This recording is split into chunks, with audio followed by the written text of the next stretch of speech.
Hey, how you doing? This is John, and welcome to John's Long Box. I'm here with Clint Stoker of Downcast fame and other things. You also have a novel out too, right? Yeah, I've done a couple novels. I've got Fatal was my biggest crowdfunding campaign, Downcast, Dracula, and more things to come. So That's right. Now I'm embarrassed. I forgot you were part of Fatal. Yeah, I yeah, forgot about it. Well, no worries. thanks for coming by. And I have all your Downcast comics. Previously you were on Alterna, and now you're going out on your own. And I'll throw your link up here. This is a link to Downcast. So I need to ask: Is this all new material? Is this collected of what already came out? Yeah, this is all new material, never been seen before. So if for your example, your instance, if have been reading along with the alternate single issues, this will pick right up where it left off. So Okay. I think we ended on issue 7, so this will be 8, 9, and 10 all in this one volume. Okay. That's good to know. I mean, it was $2 an issue, so I wouldn't mind picking up. Yeah. I ended up getting like 3 copies of each of Blood Realm because that's on me because the covers were black, white, and red, and I'm like, oh, I don't have that one, and then I'm like, wait, I do have this one. So yeah, I did the same thing. You know what I mean? That was fun. But again, I'll put up your link. You got an Indiegogo, and this is active right now. I just want to check because I've been doing so many promotions for people, and I forget what I backed and what I didn't back. So I just needed to check that this is still live. And you could still get your back issues, right? For anybody who's new. Yeah. I made it. I tried to make it as easy as possible. Yes. So yeah, if you go to the Indiegogo campaign, there's a tier called the New Readers Bundle, and there is a reprint that has volume 1 and 2. It's a big 120-page graphic novel, and then volume 3 and 4. So it'll catch you up. It says New Readers on it, and yeah, it's a pretty good economical way to get there too. I think there's in total it's over 300 pages worth of story. So. Okay. And just in case anybody doesn't know, want to tell us a little bit what Downcast is? I just took it for granted that everybody understands and knows what I'm talking about. Yeah. Like Stan Lee said, every issue and every video is somebody's first video. So that's right. Yeah. So Downcast is a futuristic story. It's about a brother and sister, and they live together in this floating city in the sky called Strata. It is their origin essentially is that they're working to get their father out of prison. So this is far into the future, and the way that they pay off a prison sentence is you literally have to pay it off your loved ones. So they're working, and in this floating city in the sky, they gain the power to control gravity for one day. And so they immediately use that to exploit, that power to try and save their father from prison. So that's kind of what kicks it off. And from there, it kind of evolves. We've got the Monstro, who is a character that was introduced in the last story arc. And he's an underwater diver kind of guy. But there's I love Monstro. I got really excited.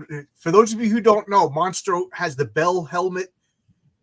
Underwater, and you don't see his face, so I love that mystery, and and then you left Alterna, and I didn't know if that was the end of this. I was like, what's going on with Monstro? I want to know more about Monstro. He was to me that was the breakout character that I so I want to know more about Monstro. So he's a fan favorite. Snuggy's with me, big Monstro fan. Yeah, Snuggy's awesome. Montro's a fan favorite. You'll be pleased to see in this volume 4, Montro's heavily featured. We actually have a flashback. It's not just like a short flashback. It's an entire chapter that goes back into the Montro's past to a critical point in his history. And that section's drawn by Eric Weathers, who's just absolute. Eric Weathers is drawing it? He drew just that chapter. The other chapters are drawn by Nacho Lazaro. He's the artist that's been on Downcast. Right. I was gonna say, yeah. Okay, cool. Yeah, because Eric Weathers, also for people who don't know, he has Battle Brick Road, which is a good comic too. Eric, and he does a lot of lettering for Bryce. Pretty much, if you backed an indie comic, Eric Weathers has lettered it. So I'm sure you know him, even if you don't know him. Good catch, talented guy. He is. Yeah, it's fantastic. And so you were on Alterna, and what was the name of your artist again? I'm sorry, I Yeah, so his name's Ignacio Lazaro. He goes by Nacho. He's from Argentina. We've been working together for years. I think it's yeah, I like his art. at least 4 years. But the cool thing is, like, if you follow Downcast, you can see his progression, and I love his art in book one. But you can see it progress as the issues go on. And Downcast 4, I mean, he's just such a professional. His artwork looks fantastic. So yeah, he's been so awesome to work with over the years, and yeah, I'm excited to continue working with him. He's great. So Cool. So is there an end in sight? Is this a finite series? Do you? yeah, initially I have a really big epic ideas for it. I want to do one more volume, so there's a plan to do volume 5, and that'll end off the series. And I can always come back and revisit it, but it should be a nice, satisfying ending that'll wrap it up. So this is the second to final volume. And then do you plan on having everything in one big collection? Right now, that's not a plan. I'd love to. Like, the collector in me just thinks that'd be so great to have a big omnibus. But it's expensive to do that. So so it'll be, volume 5 is I'm gonna have to get scrappy to get enough money to get it funded and everything. But yeah, that's the plan. And as long as the story gets out there, I'm really happy. So yeah, tell me about the expense. I'm making a regular floppy homage to old comics, and I can't believe how much it's costed. I couldn't even imagine an omnibus. Yeah. So you also have a novel out. So I do have a novel as an add-on for the campaign if you want to pick it up. It's called All for Owen. It was published in 2012, and that's a post-apocalyptic story. I always tend to gravitate toward sci-fi or dystopian stories.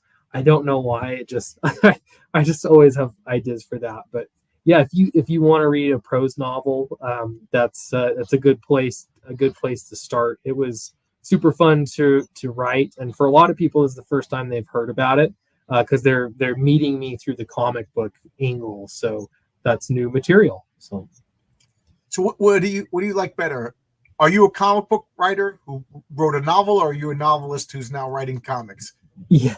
Well, I've written more comic books than I have novels, so I'd have to say I'm a comic book writer. But I love being able to switch between. Oh, awesome! I'm glad you enjoy it, Snuggie.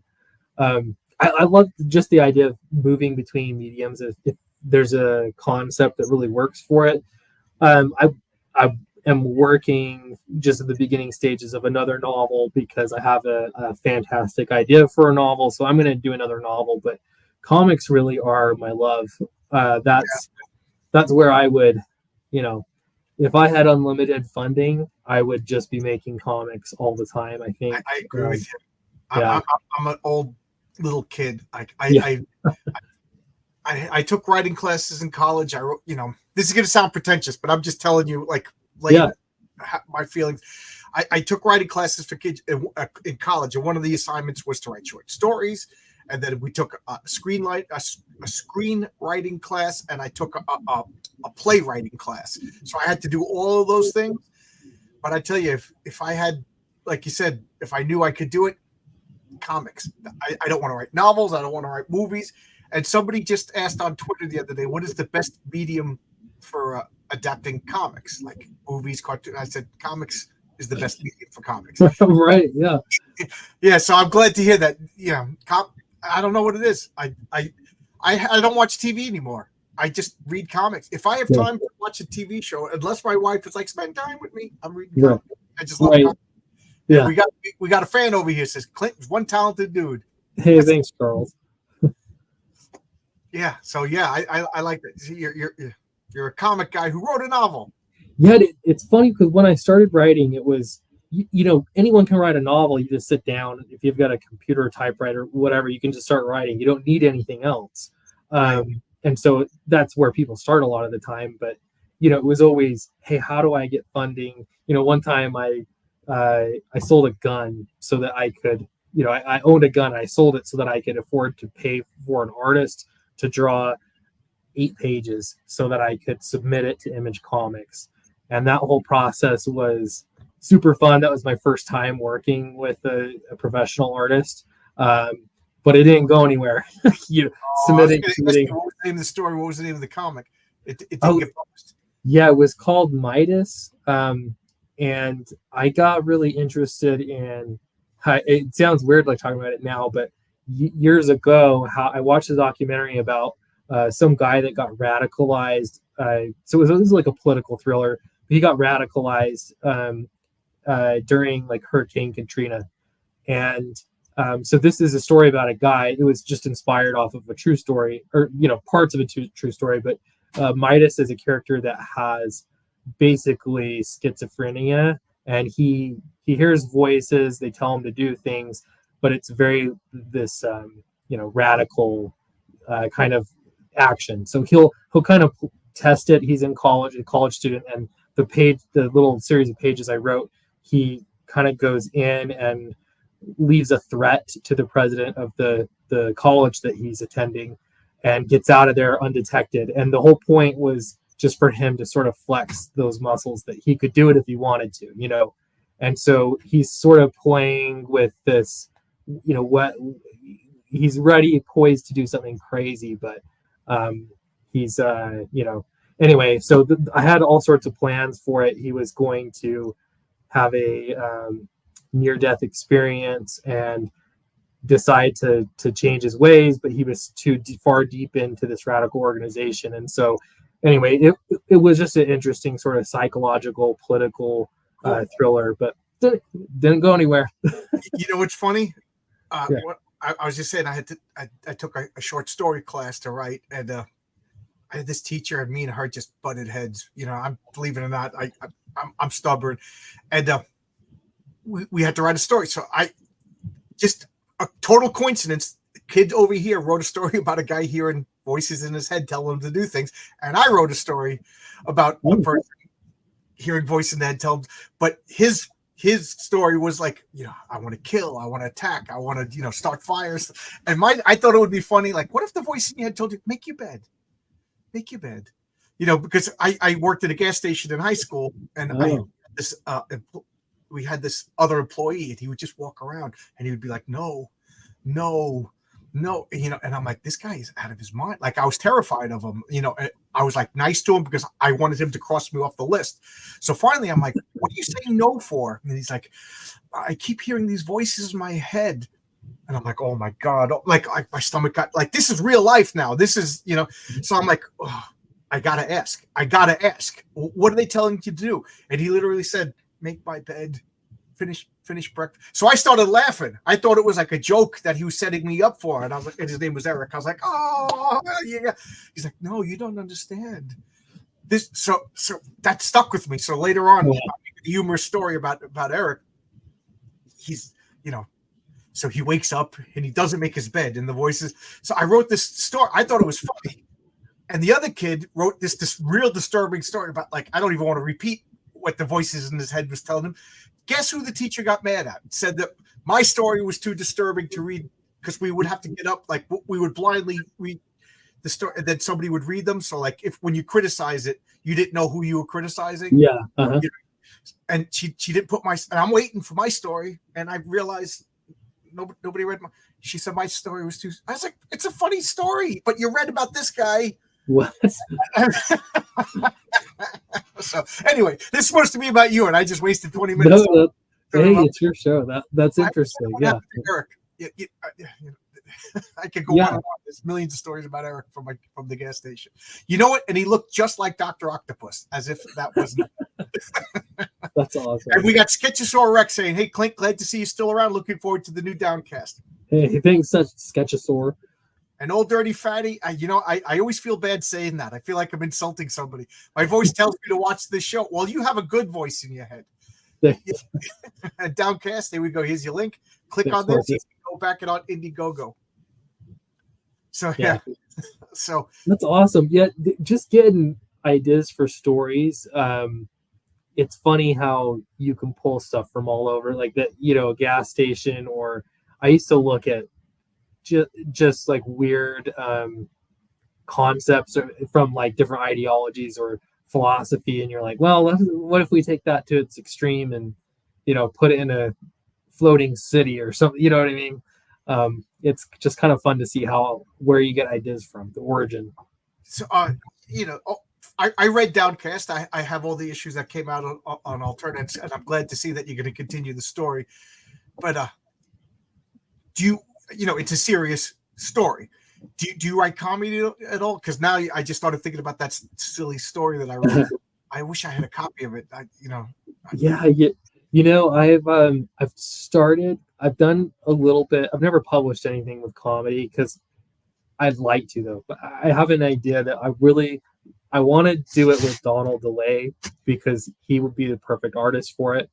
But it's called Playing Dead. I'll throw this idea out there, but it would be about some internet ghost hunters, trying to eke out a living. The problem is there's no ghosts. So, but like, I had like the whole 3 issues kind of figured out, at least outlined with how that would start. But it's been, I just have so many other stories that I feel like, I've got to take the precedent, and who's gonna read my stuff for comedy, because it's a pretty big shift for me, and I doing a horror was a big shift for me. So I've never done one, but I have had a few ideas. I'd like to try it, but it's one of those things that some people are just funny, you can't really learn it. So it would be definitely walking out on a limb.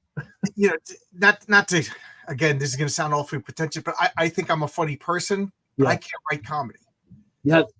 There's something about it that you can't dissect it and just learn how to do comedy. There's so you can attempt to, but some people just have I think it's timing and delivery, and I can't. Again, you have a novel out and you have comics out, and here I am, unpublished as of yet. But I found that like horror is probably easy to write. Easier. Comedy is the hardest. I tried it. When I took that playwriting class, I wrote a play. It sounds so pretentious when I'm saying this out loud. You're good. Yeah, but I want to take the most serious subject that I could think of and make it funny. So it was, at the time I was also taking a theology class. So I'm like, okay, so here's Moses and Aaron are arguing. If you know the Old Testament, Moses was the prophet, Aaron was the high priest, and they did have a power struggle over, who was really in charge of the faith, and building the Ark of the Covenant. And then I was thinking, what if like the Three Stooges were building the Ark of the Covenant, like the tabernacle every night, and these clowns were like dropping things. So I was trying to have like a heady. Oh my God, it's not funny. And there's nothing worse than reading a play that's supposed to be funny and it's just not funny. Right. I still like the idea of it, but I just don't have. I think it would be tough, because I think I would have to write out the script in full script and have several trusted people read it first to tell me if it sucks. Yeah. Because it's so hard to know how it's received, and then to like make the leap to pay for an artist to draw those pages. It's just maybe the way to go would be to say, hey, I'm going to do 10 pages or 8 pages complete and just take it for the team, do a short or something. Take it in the arm and then see if it works. Yeah, see if it connects. So, but I wrote down all these like little liners and just little gags that would come up. But it's one thing in theory to say I've got a funny idea, but to execute on that is not easy. and I took a risk. My comic hero Tales is going to be launching on the 26th, and it's a blue sky superhero story. A little bit of promotion for myself. I'm redoing the script for number 2, and I actually included a joke. So let's see. Let's see if it's actually funny. I'm like, okay, I'll put a joke, because it's supposed to be real life. People make jokes. Coworkers make jokes. Oh yeah. Hey Cam. I'm not going to tell you what the joke is supposed to be. Let's see if if anybody thought that line was funny. Yeah. Hey Cam, is this Cam from Florida, or is this the other Cam? There's two Cams that I always talk to. Cam that used to shop at my store, my comic store. So I like what Charles says. The trap and writing comedy is trying to be funny. Yes, forced comedy is not funny. Comedy is supposed to organic and flow. And I'm not talented enough to do it. I'll be it's one thing me and you talking or at work, and you can see my facial expressions and the timing, but to capture that on paper and pen, that's tough. Try to be more real, the better chance that it's funny. Yeah, that's good advice. The best advice I saw on writing comedy was to be as honest as possible and as specific. And though that's where I think of if you think of the best stand-up comedians, it's they're taking a situation and they're being very, very honest about it from an angle, obviously a perspective, but there's something in that makes it funny, and so it would be, I don't know, it'd be a bit of a challenge. So I would really like to do it someday, but I think that's one that it has to be a comic book. It can't be a novel because cartoony would be great. I want to write comic, and I have to say, when somebody says that they're making a comic that's a comedy comic, which is funny because now how many times you say comic book and you forget that comic is supposed to be funny, right? And they say I'm just not interested.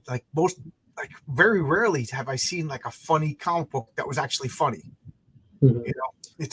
Especially those, except with the exception of Mad Magazine. How many funny comics have there's been comics with funny line in them, but I don't know. Yeah, that's the other thing too, is I think for a comic book it presents a new challenge because timing is controlled by the reader a bit. So you really would have to go out of your way to enforce the pacing. In horror there's a bit of that, but usually you're slowing down the pacing, or you can add tension and those kinds of things, or you can do that in horror, but I try to do tension in everything, but comedy is, I don't know, that's a challenge. So Marcus of course brought up Gru the Wanderer is funny. Yes, Gru the Wanderer is one of the rare exceptions. I love Gru the Wanderer. Sergio Aragonés, that guy. And I also say, when you look at that guy's art, it tricks my eyes into thinking it's moving. Yeah. It's such good artwork. Well, you brought up horror. That's a good point, because horror is all about timing too. Now, but a few friends have said that they've never read a comic that scared them, and I'm like, no, I've read a few comics that have scared me. So, have you ever read a comic that was just like, oh my god?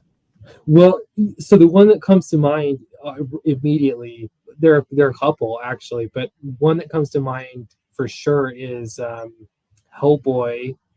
But the one, what is it? The Crooked Man. If you've read that one, it is everything Hellboy. I'm a Hellboy fanatic. Okay, yeah, The Crooked Man. It is. I mean, Mike Mignola did not draw it. I am right now cannot think of the artist's name. I know he passed away not too long ago, but Corbin. Yes, but that had the creepiest undertone when the witch is crawling back into her skin, or they see her skin just lying there on the bed. That book was scary. Yeah.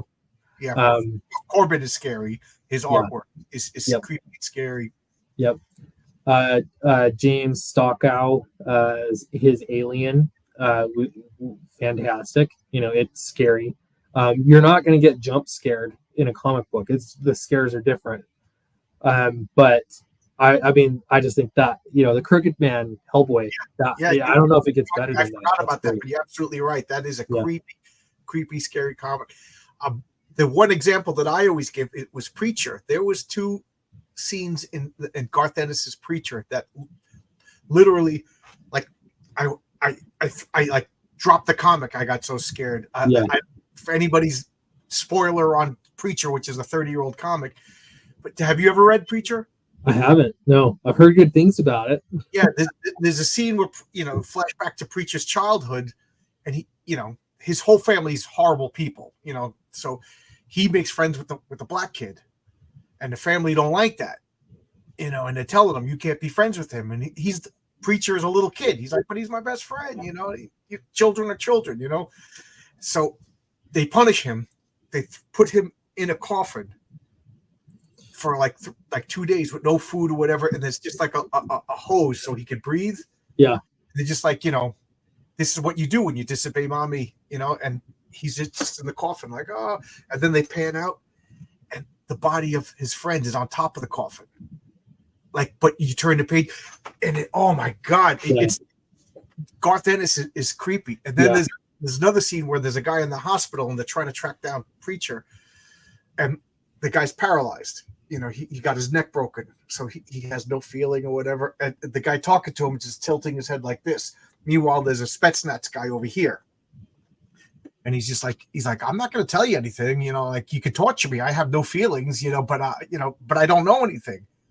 And he's like, what's the other guy doing? He goes, don't mind the other guy. Don't mind the other guy. Talk to me. Talk to me. And he's like, just keep shut up. Answer my questions. The guy's like, I don't know anything. And like, you just believe me, because if you torture me, I can't. And then finally he turns the guy's head. The Spets is literally eating him. Oh.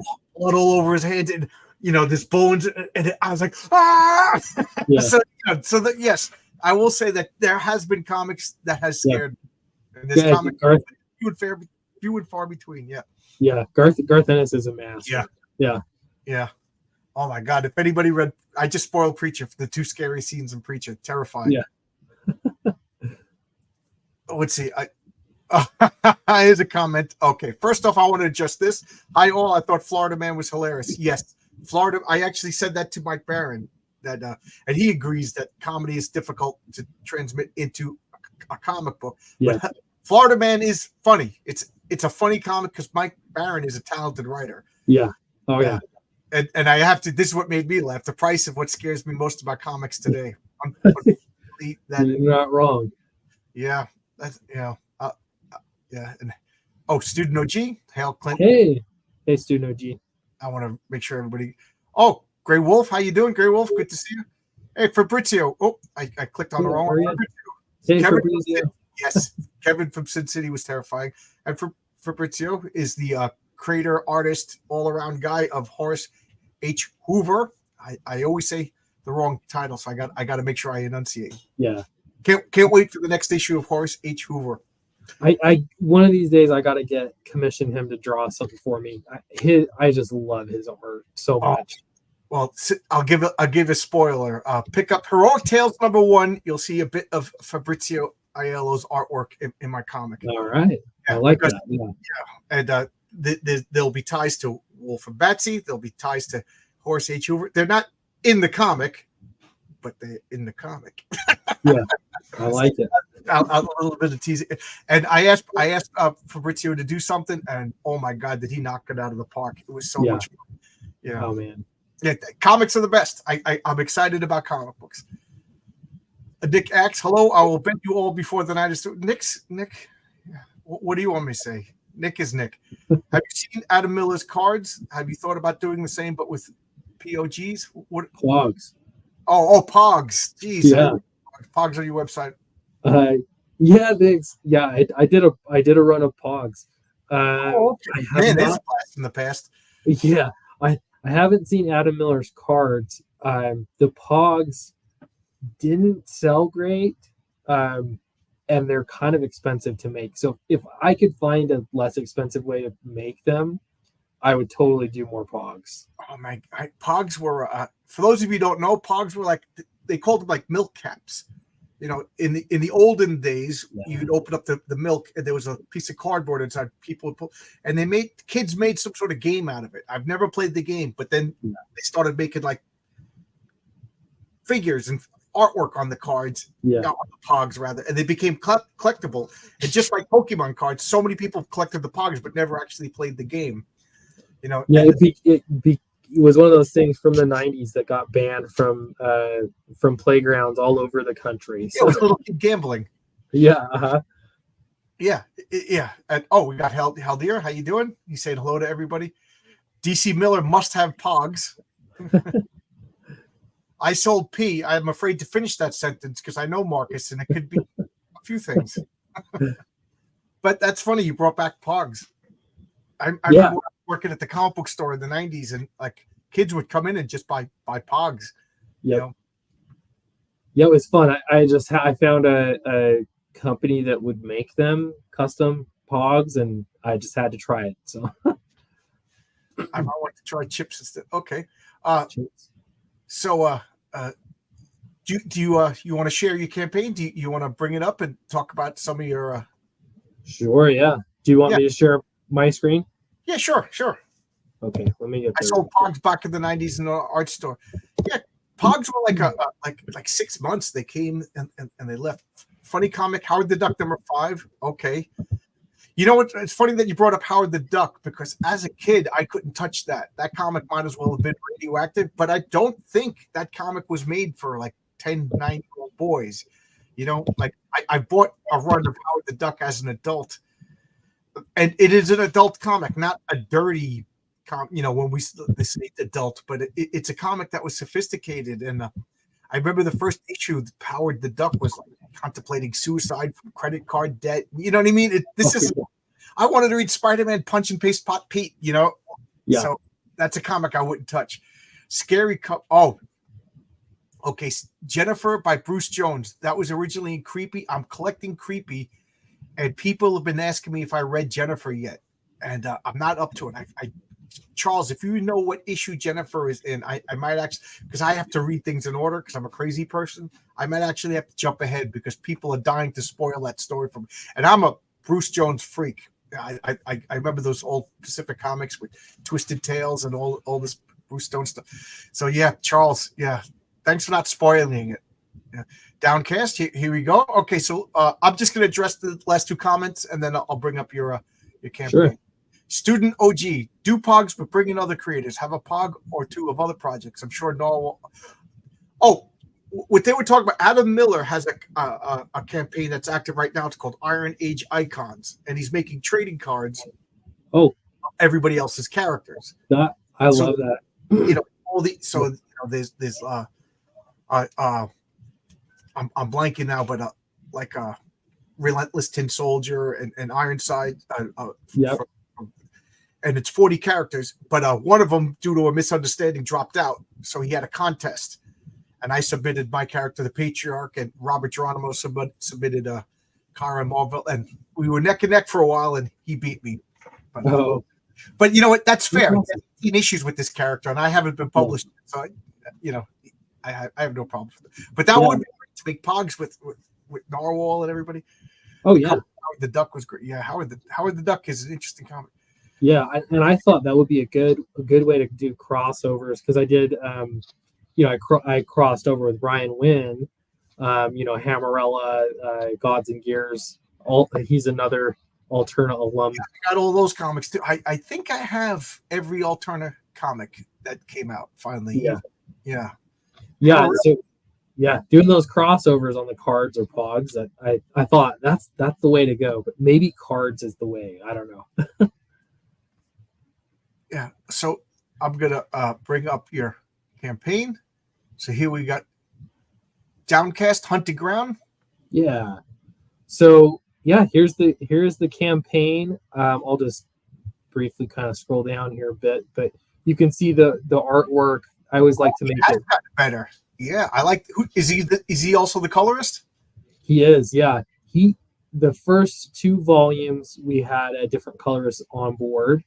Damian Penalba, but Nacho wanted to color his own, and yeah, I love this page because the expression and Jack's face there, and then the Monstro. Yeah, this is sort of leading up to a fight, so yeah, it's that's Monstro. That's yep.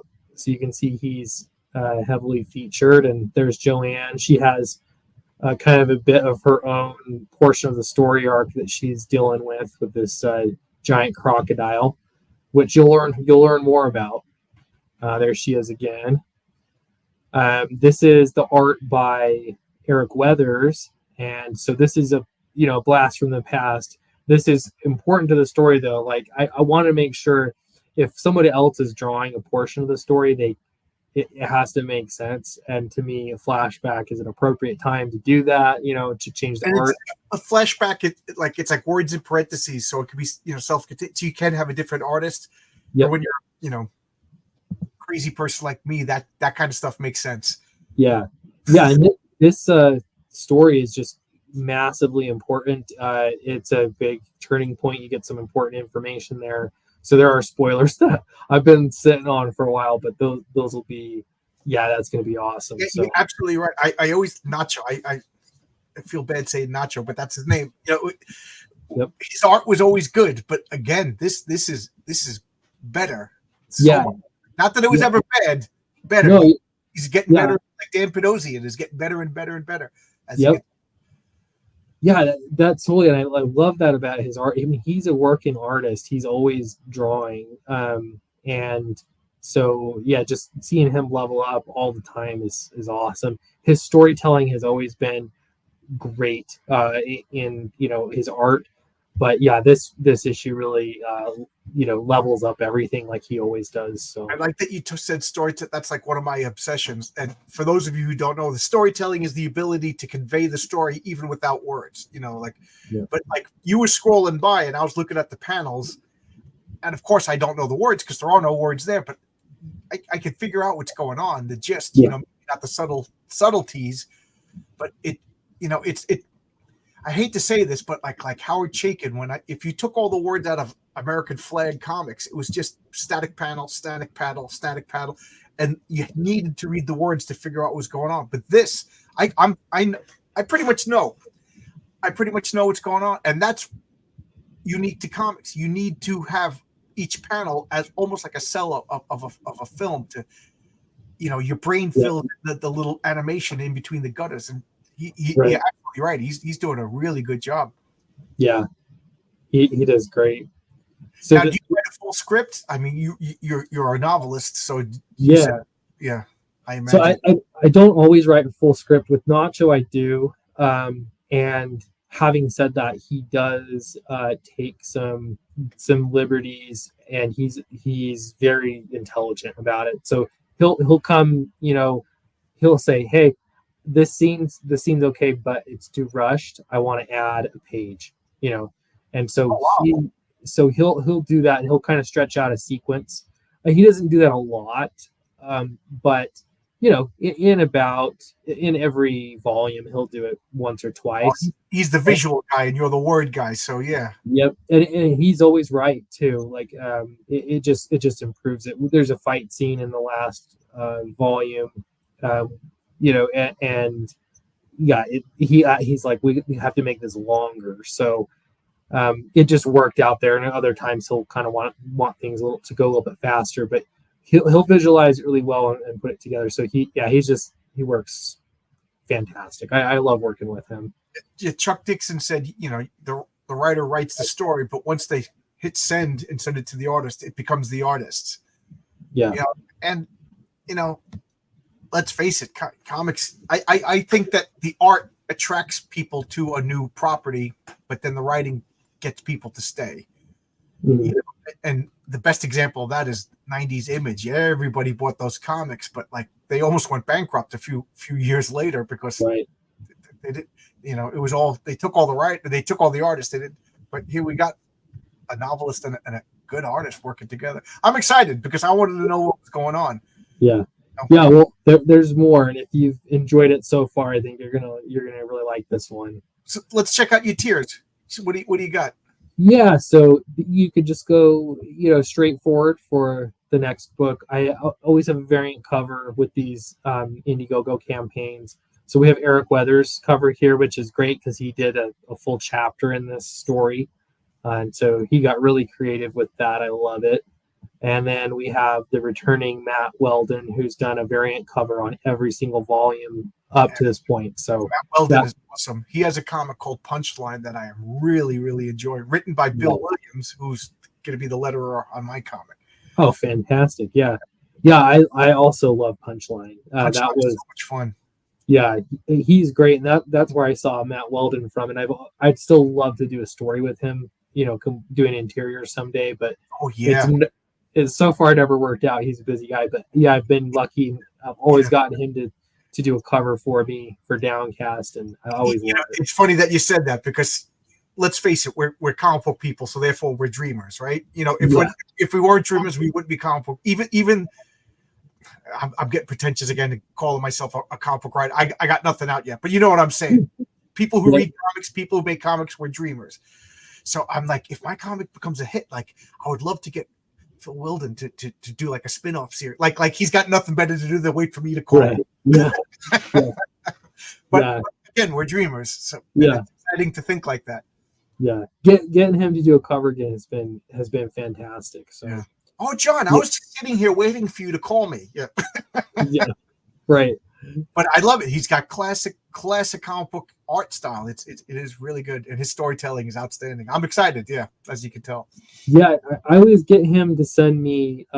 He always asks, "Hey, do you want the original? Do you want the original too? When you buy this cover, or do you just want the digital?" And I always get the original, and I put it on the campaign to sell it. And yeah, I mean, it's amazing seeing it in person because the care and detail that he has, it's just so clean. Like being able to see it in person up close is it's impressive. It's funny because I have Pat Broderick is doing a variant cover for he did a variant cover for my comic, and he sent me the original. I never even thought about selling it. It's hanging up. Oh, bless you. Yeah, and I'm always tempted, like, oh, maybe I should keep this, but yeah, I mean I put it aside because I need to keep financing the comics. So yeah, I know. Yeah. So and it's so far worked out. But how many times do you get a chance to make a first comic? Right. Yeah. Yeah, I know it's wild. So yeah, so continuing on here's both covers if you want to, have one of each. This is the new readers bundle. So if you're new to Downcast, this is the way to do it. $55, and this is a lot of story. This first volume book here is actually volume 1 and 2. We did a reprint. It's high quality spot gloss UV, really nice paper. We printed it here in the USA, just like all of the Downcast volumes. But yeah, that'll get you caught up on 1 and 2. Then we have 3 and 4 here. So all in all, it's over 300 pages of story, and yeah, that's like 10 issues of a regular comic, right? Yeah. Yes. 10 issues plus extras. There are some extras in there as well with each of these crowdfunding books. I actually drew a story in volume 3. Oh, you drew? I drew a short story. You'll know when it's just a little additional element at the end because readers were asking, hey, you should draw something. So it's just a short 8-pager, and you can tell it's not great, but it's not crucial to the story, so it's just kind of a fun addition. So think about that. That's 10 comics for $55. That's a bargain. Yeah, it is. And they're if you like the graphic novel format, especially be able to put those up on the bookshelf, that's a good way to go. So, and you got a t-shirt. A t-shirt. So this is the new readers plus t-shirt, and you can get a t-shirt as an add-on as well if you just want to get a book and a t-shirt. So yeah, this will get you caught up. The t-shirt artwork there is by Keir Covington, and yeah, it's really rad. He just did it for an auction, and I was like, can I pay you to use that on a t-shirt? And he was very gracious and allowed me to use it. So yeah, it made it to become a t-shirt. Well, I'm glad because I was following this from Alterna, and it what did it go up to 7 or 8? It's slipping my mind. 7, yeah. Issue 7 was the last one, and through Alterna, and that took you through volume 3, so it completed volume 3. But as you read it ends the story arc, but it doesn't end the story. So right. So I'm glad to see you back. You know what I mean? Sometimes like I don't know behind the scenes. I don't know if you you left comics. You know what I mean? So I'm like, oh great, you're back. And it's been Downcast started on Indiegogo, and I published it starting with volume 1, several years ago, and continued on through. So it's always been a crowdfunded first book, and this is how it's able to be made. I'm not wealthy, and so having backers that support these books is the reason why they get out there into the world. And so I always try to make them affordable for a crowdfunded book, especially 80 pages long. This is not a 40-page book. It's 80 pages for this, and then I price it down at $20, which is pretty low considering. So, but it's what pays the bills. Comics, that's a bargain. That's something that I've been wrestling with too. Comics should be affordable. And right. $20 for what? How many pages did you say? 80 pages. 80 pages for this one. Yeah, that's reasonable. Yeah. I have like a around 30 because I keep adding pages for $10. Yeah, and Downcast Volume 1, it was only $15. In hindsight, that was extremely risky. Yeah, I'm starting to think I'm taking a risk for $10 for my comic, but you know what? Yeah, and it depends on the format, but I did, premium graphic novel, square bound with spot gloss UV and foil stamping, and they're really nice books, like nice quality made. And so they're expensive, but you don't have to do them to that level,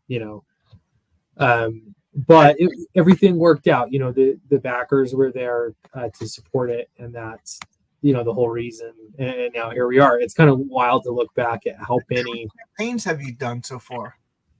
How many campaigns?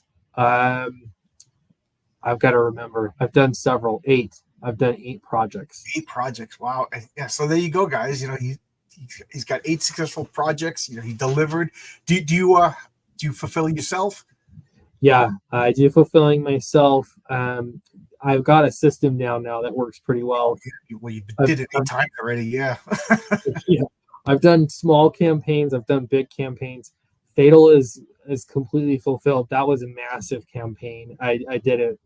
I've had some friends and family help, but I did the whole fulfillment out of my home, and so that was intense. For this, Downcast is finished. Nacho's coloring the last few pages. He actually just sent me a bunch more pages today, but he's got a few more pages to color, but he should be finished well before the end of the month. And then we're going to printing. Well, Eric will letter it. He's a professional. He gets it down. So yeah, we're looking forward to this. Will be a fairly quick turnaround time. Yeah, this is exciting. Good for you. Cool. Have you had? I always ask this one because I've been hearing stories. Have you had any problems with Indiegogo? Yeah. And I was expecting it because about halfway through Dracula, they stopped indexing the book, but you can't find Downcast 4 on Indiegogo, which is weird.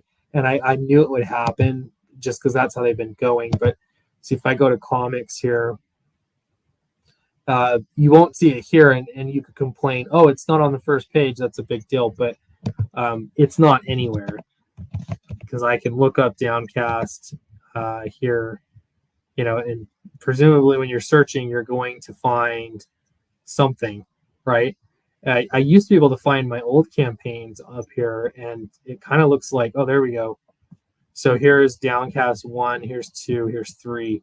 So I did find 1, 2, and 3, but you can see the campaign that's live right now. There's my pod campaign. It's just not here. That is weird. Yeah. Yeah, and there's a few theories that, well, it's because you messaged, you cross promoted. That was the thing. But I launched this campaign and specifically did not cross promote to see if they would index it, and they still didn't index it. So then I started cross promoting because you got to do something, right? Well, if you're already getting the shadow ban, then you might as well do what you got to do. Right. The reason why I ask is because I'm launching on Fund My Comic. Oh yeah. And I know it's new, and I know some people, it's scary to try new things. So I'm just gathering information. I'm not judging or anything like that. I'm just curious. I would like to try Fund My Comic. I haven't yet. It's been, just for that reason, it's just not familiar to me, and so it's like, You know, I don't Right, have to right. pull people The over. devil you know. Right. So I think I'm going to do it for sure. What I'd love to do though is have something that's exclusive, so that way I'm really testing Fund My Comic to see, you know, so I'm not just reposting a campaign. You know, I'm just posting Downcast for there. I could do that for sure, but I think a good test for me would be to do something new there. You know. Yeah, yeah. I'm going exclusive with Fund My Comic, you know, for 2 months. Yeah. Then when that closes down, I'm going to try Kickstarter, and I have a different variant cover. And then Yeah. I'll do that for 2 months, and then when that closes down, I'm going to go to Indiegogo, and I'm going to have a third exclusive. I just want to, Yeah. I just want to try them all out. You know, it's my Yeah. first time, and people are telling me, oh, people who go to Kickstarter won't go to Indiegogo. People go to Indiegogo. I maybe I'm naive, but I don't understand why anybody, you know, if I find Downcast is on Phil Moskowitz's platform, I'm going to go to Phil Moskowitz's platform. Right. You know what I mean? But yeah, and the fans and of you platforms, that makes no sense to me. yeah, you could launch it on your own website, and I've done that. This is the second launching of Downcast 4 because I launched it a year ago, almost a year ago, on my own website, and that that went okay. But the benefit of a platform is presumably you're going to catch people. People are going to see you that wouldn't know about you, and so I did launch Dracula on Kickstarter as just sort of a little tester. I didn't really say anything about it. And I got a few more backers there. Nothing, nothing crazy, but those are a few more backers that didn't see me otherwise. So we got a bunch of people in the chat. So let me just ask people in the chat: have you ever gone to platform X to look for, whatever, Potato Salad Man, and then say, "Oh, this looks good too," and bought something else? Yeah. Because I will say I've never done it on Kickstarter. I've never done it in Indiegogo, but Fund My Comic, I'm like, oh wow, this looks interesting, and I that's the only place that I was like, oh wow, this looks good. I bought something else. I'm just curious. I'm just gathering information for my own self. I will back on Kickstarter, but I don't like the that bothers me. I don't like the way Kickstarter, like, this is going to sound mercenary, but take the money right away before people, don't give people a chance to back out. You know what I mean? Like, and this is embarrassing to admit, but I backed a board game that was like $120, and then 60 days later, I'm like, you know what? I don't want this, or it was an impulse buy. And then, you know what I mean? So I don't know. Indiegogo and Fund My Comic, at least you pay for it right then and there. Don't make it easy to give people a second chance. I guess he's saying, ask Clint about his history of writing. Many in Comic Gate say he's one of the best. JDA recently praised, also begged to be unblocked. Well, I appreciate the praise. I went on, I don't like rehash everything, but I did go on a stream with JDA, and he apologized to me for threatening me. So I could unblock JDA. It's just a matter of getting around to doing it. So. Me and JDA went head to head, and I admit it was all my fault. And then we came on my channel and hashed it out. Yeah. I think he's passionate, but I think he's rational after the. I'm the same way. Sometimes I say stupid things, and I realize I've had 4 bouts.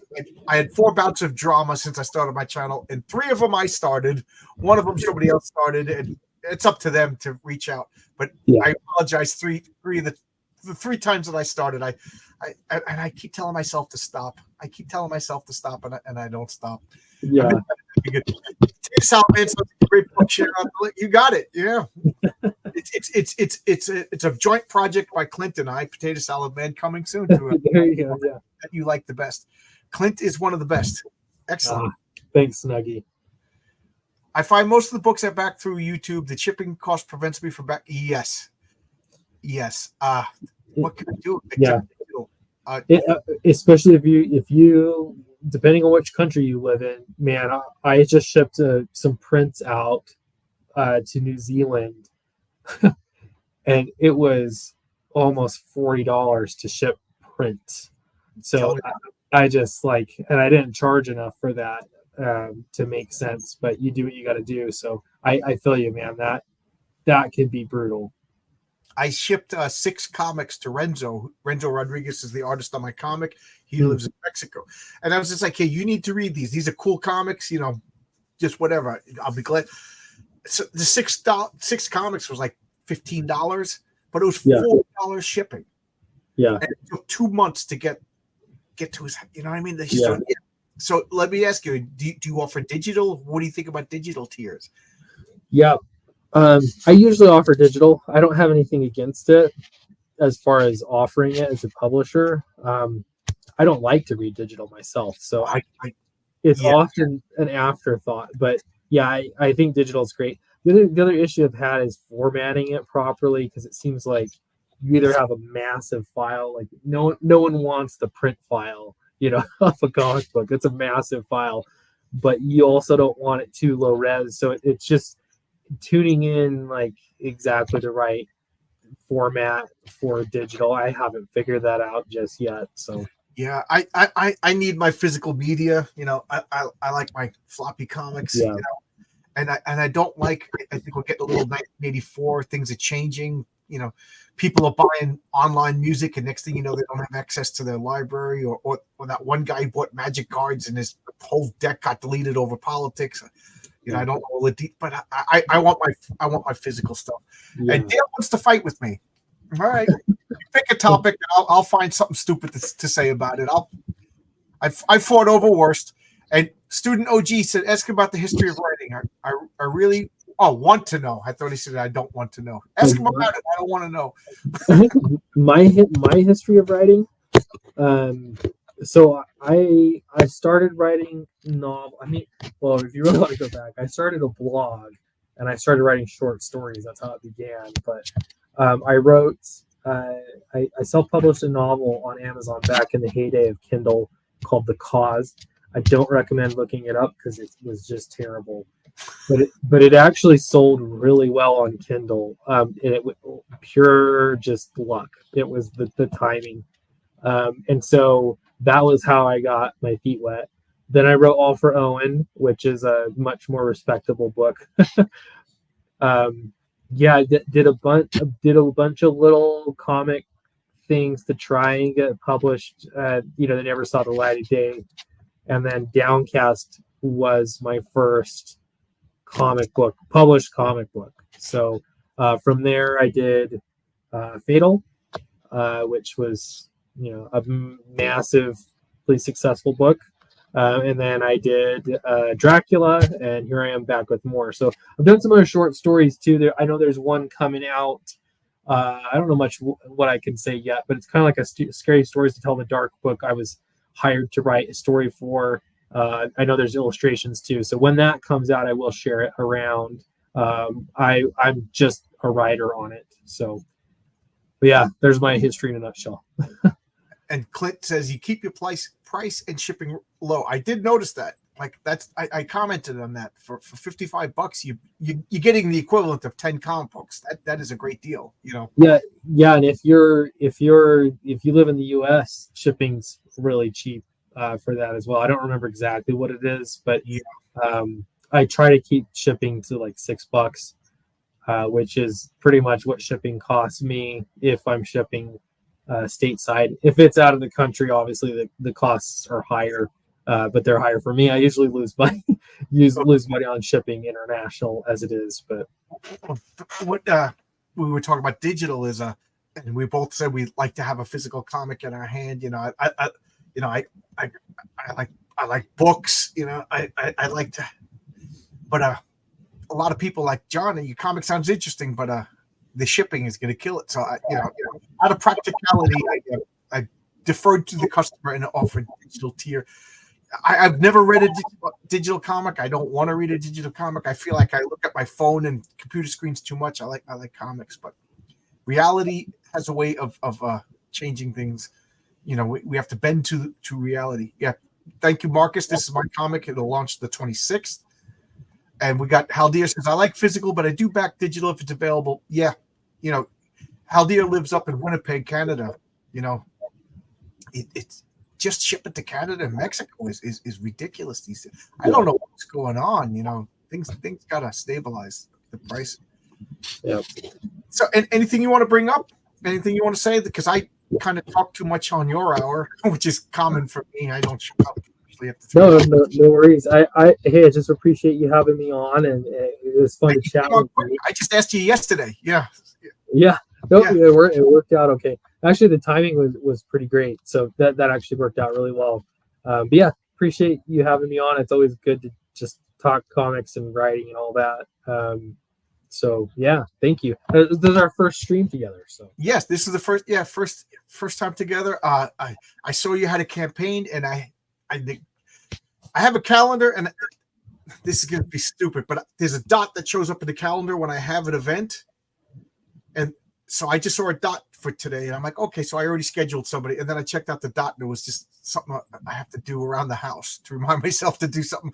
And I'm like, all right, so I don't. So I looked, and I saw that you have an active campaign, and I liked Downcast, and I enjoy talking to people, and I enjoy helping people promote their comics. I don't want to get involved in drama. I don't like the fighting. I'm not picking this side versus that side. You're a guy who obviously likes comics. And I was kind of fascinated that you had a novel and a comic. Thought maybe you could give me some pointers on how to concentrate. it's a funny how that doesn't happen as often as I thought it would. That there to me, like storytelling, but depending on the medium, it changes a lot. But there's a lot that I love about novel writing, and so I don't ever want to let that go completely. So Iron Age Pog set, I like that idea. Yeah. Because we were talking about Adam Miller has the Iron Age icons cards. Yeah.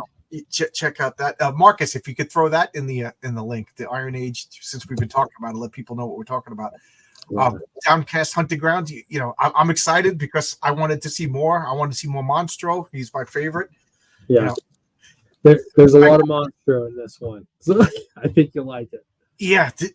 Now, what made you come up with Monstro?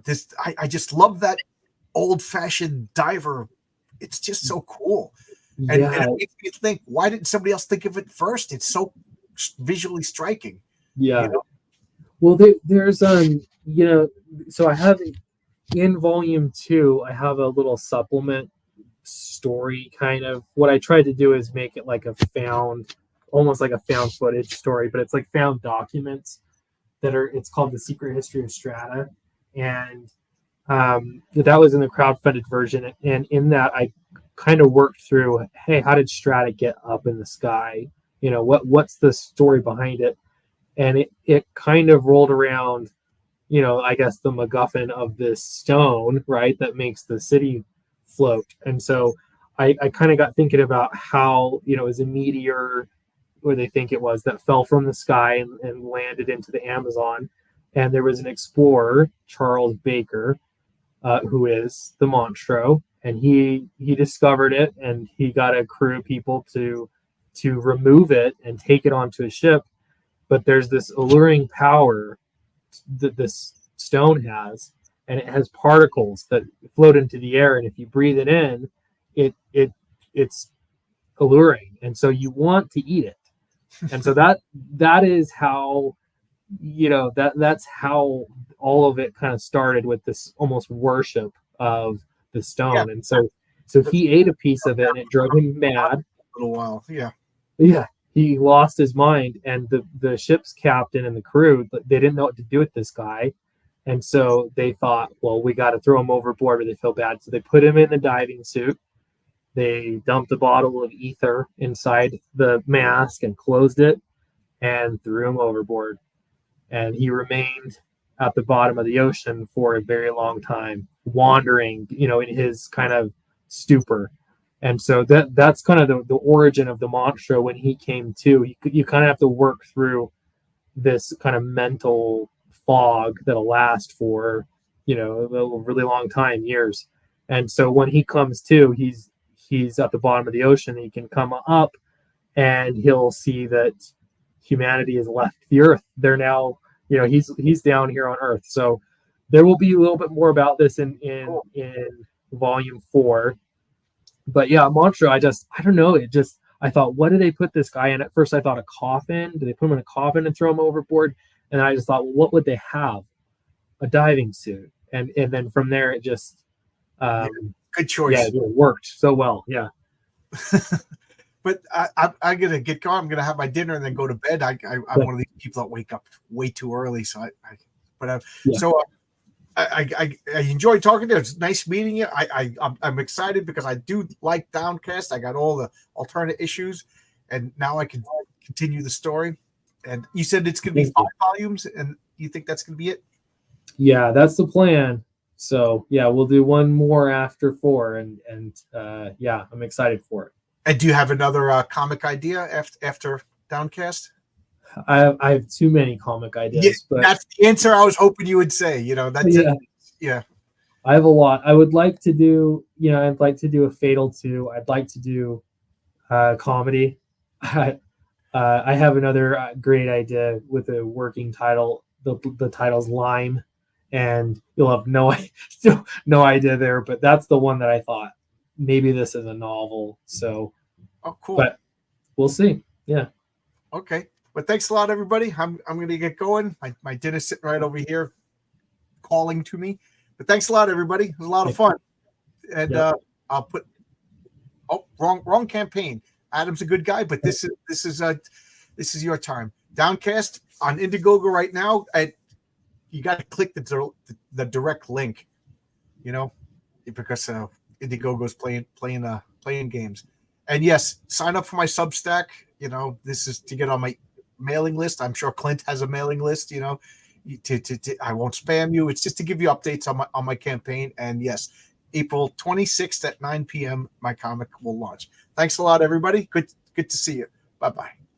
Bye.